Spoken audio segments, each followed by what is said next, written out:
35 ہجری کو جمعہ کے دن ان کا وصال ہوا۔ آج 1446 ہجری جمعہ کے دن ہم بیٹھے ہیں۔ کم و بیش 1411 سال بن چکے۔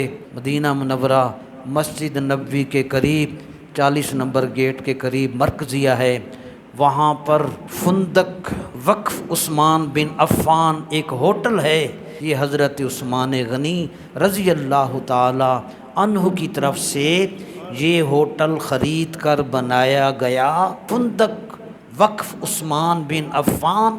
اس کی سالانہ آمدنی 50 ملین ریال، 1 ملین 10 لاکھ کا ہوتا ہے۔ یہ 50 ملین ریال اس ہوٹل کی جو بھی آمدنی آتی ہے وہ ساری غریبوں میں تقسیم۔